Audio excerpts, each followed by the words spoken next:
Spoke to that author on CNN's American Morning. John joins us live from New York. A subject matter, John, that we can all relate to.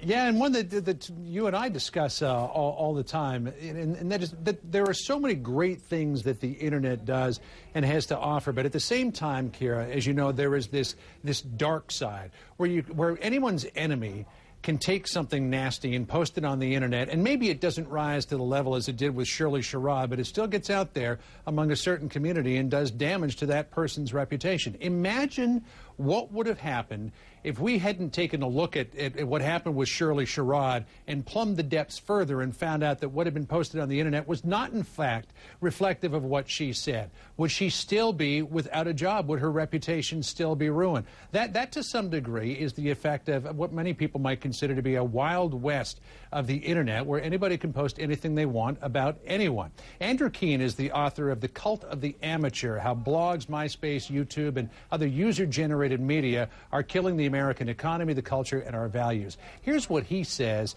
about this idea that people can post whatever they want about anyone, and many times, probably more times than not, get away with it.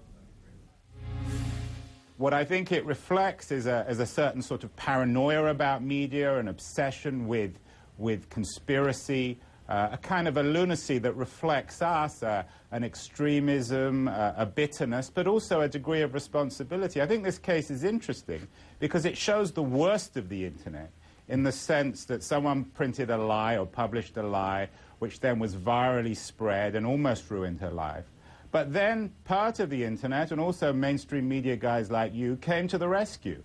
And you sorted the case out. You showed that it was a lie. You revealed the fact, the reality, the truth, which was actually the very opposite of what was published.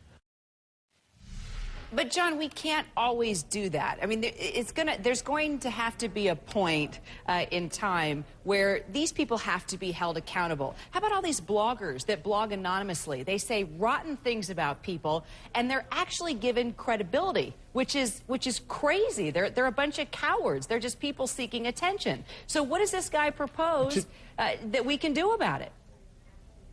Well, what Andrew talked about with me was this idea of a gatekeeper, but there are huge First Amendment rights that come into play here, freedom of speech and all of that.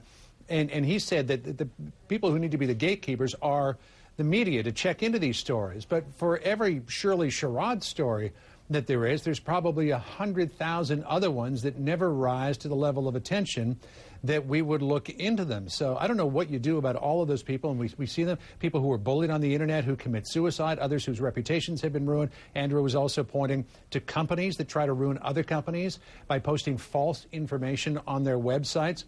To this idea of anonymous blogging, we chatted about that a little bit off camera, and to some degree that the internet is like a giant worldwide bathroom wall that you can write anything you want about anyone under an anonymous pseudonym. Now, somebody's going to have that information, but you know, I've always thought that if you're going to say something, if you're going to criticize someone in a public forum, have the courage to, at the very least, put your name on it. I mean, the better thing would be, if you've got a criticism for someone, say it to their face. Right. But at the very least, have the, whatever you want to call them, to put your name to it. Sure, I think that's what we all want, because it's very unfair. And, you know, we talk about writing on a bathroom wall, but come on, you can go, you can spray paint over that's one wall for the world, you know, the whole world's not going to see that. I mean, we're talking about, it's not just freedom of First Amendment, and I know that's what they all claim. It's freedom of defamation many times.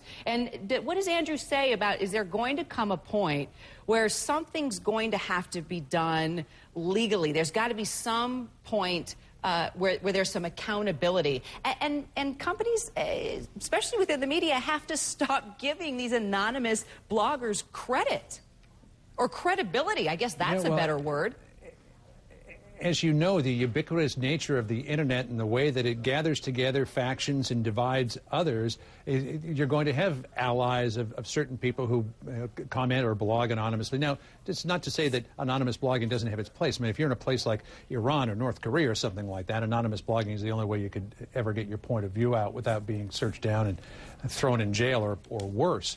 But when it comes to a society like ours, an open society, you know, do there have to be some checks and balances, not national, but maybe website to website on who comments on things? But we didn't really have time to get into what you do about those people, but it's a matter of, you know, you really have to be aware. You have to be aware of what you post on the internet, which is why I always caution young people, never post a naked photograph of yourself on the internet. But as for the rest of it, these are very thorny issues that we're going to have to deal with. Now, Shirley Sherrod may take this in a new direction if she actually does pursue a defamation suit, as she said she might, against Andrew Breitbart. Yeah, I mean, she has the power now, and she also has the profile to maybe bring this into a new light. So we'll see where this goes. Well, and a lot of people will jump on board, that's for sure. It's a subject we could talk about for a long time. Thanks, John.